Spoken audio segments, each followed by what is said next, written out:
Et sachez une chose, c'est que l'addiction au péché a de multiples effets néfastes, parmi lesquels, et je veux que vous enregistrez bien ce qui va être dit, car on va citer énormément de points importants. L'addiction au péché a de multiples effets néfastes, parmi lesquels, et je vous demande d'enregistrer. 1. L'obscurité et la dureté du cœur que le pécheur ressent profondément en lui. Le premier effet néfaste des péchés, c'est que tu sens que ton cœur il est dur. À force de faire des péchés, tu es plus réceptif au rappel. Quand on te donne un conseil, tu es orgueilleux. Quand on te donne un conseil, tu vois le mal dans le conseil. Et si tu en arrives à ce stade, c'est parce que ton cœur a pris un coup. À cause de quoi? Des péchés.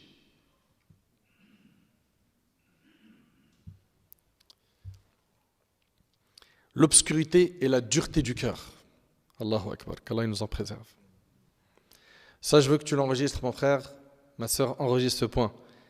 Premier effet néfaste des péchés, c'est qu'il rend le cœur dur, sombre. Il ne voit que le mal. Il n'apprécie pas l'obéissance. Il s'en écarte. 2. Parmi les conséquences de l'addiction au péché, il y a le fait que les désobéissances s'entraînent les unes les autres et qu'un péché en appelle un autre. Un péché, ça agit comme une drogue. Tu as essayé la première fois, tu as besoin de la deuxième fois, puis la troisième, et tu ne peux plus t'en passer.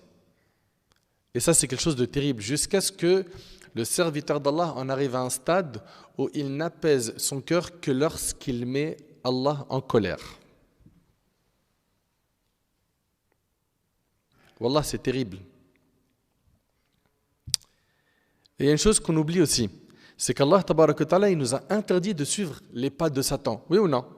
Allah ta'ala il dit Ya ayyuhalladhina amanu la tattabi'u khutuwati shaytan. Ô vous qui croyez, ne suivez pas les traces de Satan. Mais ce que tu oublies, c'est quoi? C'est que les péchés sont justement les traces de Satan, c'est les pas de Satan. Donc toi, quand tu es en train de faire des péchés, tu es en train de suivre les pas du diable. Chose qui nous a été interdite. Chose interdite dans notre religion. Donc on a dit que premier effet néfaste des péchés, c'est l'obscurité, le durcissement du cœur. 2, c'est que ça agit comme une drogue. Un péché en amène un autre. Parmi les conséquences de l'addiction au péché, il y a aussi le fait de s'y habituer, au point qu'il devienne une routine. Il a l'habitude de regarder des images pornographiques. Il a l'habitude d'écouter des insultes, des gros mots, des médisances, des clips orduriers. C'est sa routine. Il s'est habitué. Il s'est habitué à faire de l'argent sale. Tu lui dis, mon frère, c'est haram.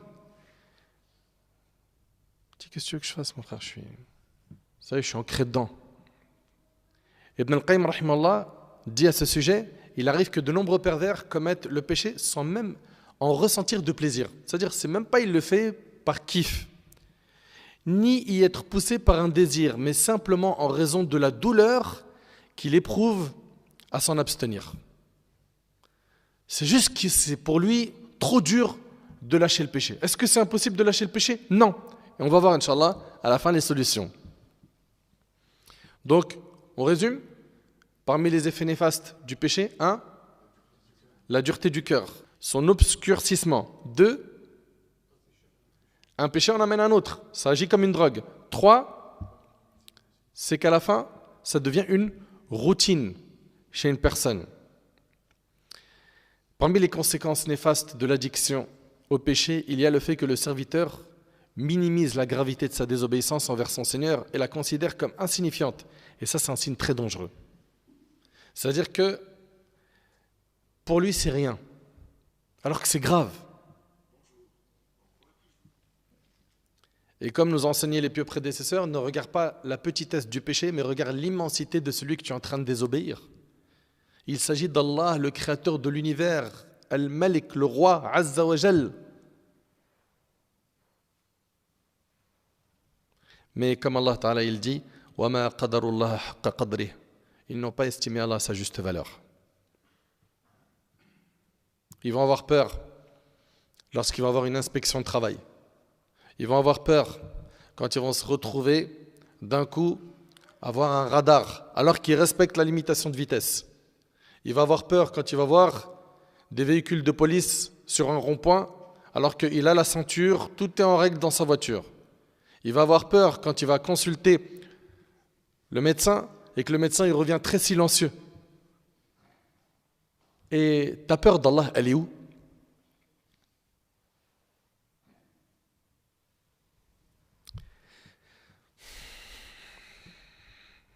D'après Abdullah ibn Mas'ud radiyallahu anhu, il a dit, écoutez bien, certes le croyant voit ses péchés comme s'il était assis sous une montagne, craignant qu'elle ne tombe sur lui. Et certes, le pervers voit ses péchés comme une mouche qui passe vers son nez, alors il fait comme cela. C'est-à-dire quoi? Il fait un geste de la main au-dessus de son nez et c'est rapporté par le Bukhari. Le croyant, lui, quand il fait une désobéissance, eh ben, pour lui, c'est comme si qu'il était assis sous une montagne et qu'il craignait qu'elle va lui tomber dessus. Il craint Allah subhanahu wa ta'ala. Mais par contre, le pervers, celui qui désobéit à Allah, c'est ça un pervers, hein, c'est quelqu'un qui est désobéissant vis-à-vis des ordres d'Allah. Mais le pervers, lui, il voit ses péchés comme une mouche qui passe vers son nez et il lui fait un geste comme ça. C'est rien pour lui. Mes frères, mes sœurs, sachez que les péchés privent de l'obéissance d'Allah. Tu as envie de prier, mais tu vois que c'est trop compliqué. Tu sais pourquoi? C'est parce que tu as tellement fait de péchés qu'il y a un obstacle entre toi et l'adoration. Tu as envie d'être quelqu'un de sérieux dans ta pratique religieuse, mais tu vois ça comme étant trop compliqué. Mais c'est à cause de tes péchés.